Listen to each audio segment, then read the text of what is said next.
গতকালই আমি বলেছি পশ্চিমবঙ্গে যে সরকারটা আছে এটা জঙ্গিদের সরকার। এর মুখ হচ্ছে সিদ্দিকুল্লাহ চৌধুরী, ফিরাদ হাকিমরা, জাভেদ খানরা, আর এর মুখোশ হচ্ছে মমতা ব্যানার্জি।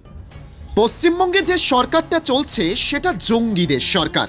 তমলুকের দলীয় সভার শেষে সাংবাদিকদের মুখোমুখি হয়ে এমনটাই বললেন বিরোধী দলনেতা শুভেন্দু অধিকারী।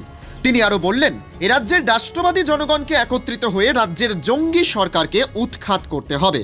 তিনি আরো বললেন, ভাইপো বছরের কয়েকবারই দুবাই যাতায়াত করে, ফলে বোঝাই যাচ্ছে কাদের সঙ্গে জঙ্গিদের সঙ্গে যোগ কতটা। নেতাদের সঙ্গে তবুও 2-4 জন সিকিউরিটি আছে, সাধারণ মানুষের নিরাপত্তা কোথায় এই রাজ্যে? এই বাংলায় এই সরকারকে, জঙ্গি সরকারকে উৎখাত করতে হবে নিজেদের এবং পরিবারের এবং বাংলার সার্বিক নিরাপত্তার স্বার্থে। নইলে আগামী দিনে বাংলায় কোনো নারী, কোনো শিশু সুরক্ষিত নয়। শতছিদ্র বাংলার বর্ডার, দীর্ঘ এলাকাতে জমি দেয়নি, বেড়া দেওয়া যায়নি, তাই প্রত্যেকের মধ্যে আতঙ্কের পরিবেশ। আমাদের সঙ্গে তো 2-4 জন সিকিউরিটি থাকে, ওদের সঙ্গেও থাকে যারা আমরা পদাধিকারী, এমপি, এমএলএ ইত্যাদি। কিন্তু সাধারণ মানুষ কোথায় যাবেন?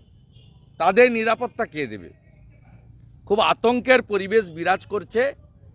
লোক যদি ভাবেন যে জঙ্গি ধরা পড়েছে মুর্শিদাবাদে, পূর্ব মেদিনীপুরের কি, জঙ্গি ধরা পড়েছে ক্যানিংয়ে, নদিয়ার কি, তাহলে ভুল করবেন। বাড়ির দুয়ারে এসে গেছে।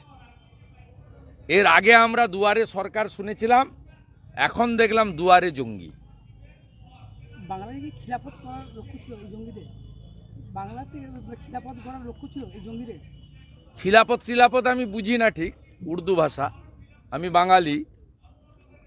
আমি যেটা বুঝি সেটা হচ্ছে বাংলাকে বাংলাদেশের সঙ্গে যুক্ত করে ইসলামিক স্থান করার পরিকল্পনা এদের ছিল। যেহেতু জঙ্গিদের কাছ থেকে জানা গেছে যে দুবাই থেকে টাকা আসতো জঙ্গিদের চাঙ্গা করার জন্য, এমন তথ্য উঠে এসছে। এই বিষয়ে কি বলবেন? এর উত্তর মুখ্যমন্ত্রী এবং তার ভাইপো দিতে পারবে। মুখ্যমন্ত্রী যতবারই বিদেশে গেছেন, 2বার করে 2 দিন করে দুবাইতে থেকে গেছেন। আর মাননীয় ভাইপো বছরে 3বার আমেরিকা যান, দুবাই হয়ে যান, আবার দুবাই হয়ে ফেরেন। দুবাই তো আমরা যাই না, জানিও না কিভাবে কোথায় ঢুকতে হয়, বেরোতে হয়। পিসি জানে আর ভাইপো জানে। আরাকান সেনারা যেভাবে আক্রমণ করছে, অনেক রোহিঙ্গারা দেশ ছাড়া হচ্ছে। তাহলে কি আরাকান সেনারা যেভাবে আক্রমণ করছে, রোহিঙ্গা পালাচ্ছে দেশ ছেড়ে, পশ্চিমবঙ্গকে তারা টার্গেট করতে পারে? এটার জন্য ভারতবর্ষের পররাষ্ট্রমন্ত্রী জয়শঙ্করজি যথেষ্ট। এটা আমার কাজ নয়। আমি একটি জাতীয় দলের একজন নির্বাচিত প্রতিনিধি। আমার লেভেলে যেটা বলার আমি বলেছি, এবং আমি আবারও বলছি, দিল্লির এলজি, দিল্লি পুলিশকে দিয়ে যেভাবে রোহিঙ্গাদের খেদিয়েছেন, বাংলায় খুব প্রয়োজন।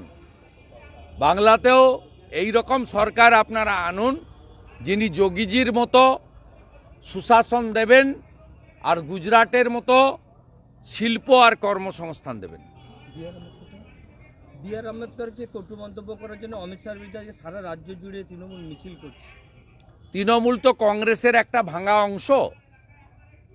সেই তৃণমূলের মানে কংগ্রেসের কোনো অধিকার নেই বাবা সাহেবকে নিয়ে আন্দোলন করার। তার কারণ বাবা সাহেবকে 2বার লোকসভা ভোটে হারিয়েছিল কারা? কংগ্রেস। বাবা সাহেবকে আইনমন্ত্রী থেকে পদত্যাগ করতে বাধ্য করিয়েছিল কে? কংগ্রেস। ভারতরত্ন দিয়েছে কে? ভারতীয় জনতা পার্টির নেতৃত্বাধীন কেন্দ্রের এনডিএ সরকার।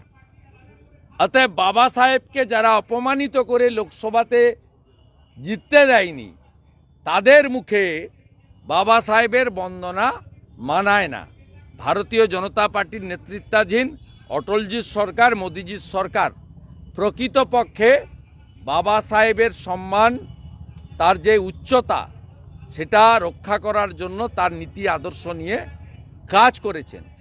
আর কংগ্রেসের মুখে এসব বড় বড় কথা মানায় না। কংগ্রেসের 50 বছরের রাজত্বে 77 বার সংবিধান সংশোধন করেছেন। অতএব কংগ্রেস বা কংগ্রেসের ভাঙা অংশ তৃণমূল, তাদের মুখে এসব জিনিস মানায় না। আর পশ্চিম বাংলায় সবচেয়ে বেশি অত্যাচারিত তফসিলি সম্প্রদায়, সবচেয়ে বেশি অত্যাচারিত। কালিয়াগঞ্জের রাজবংশী কন্যা, হাঁসখালির দলিত কন্যা, কুলতলি জয়নগরের মৎস্যজীবী পরিবারের দলিত কন্যা, এরা আক্রান্ত হয়েছে জিহাদিদের দ্বারা। আর এই জিহাদিদের সরকার হচ্ছে মমতা ব্যানার্জির সরকার।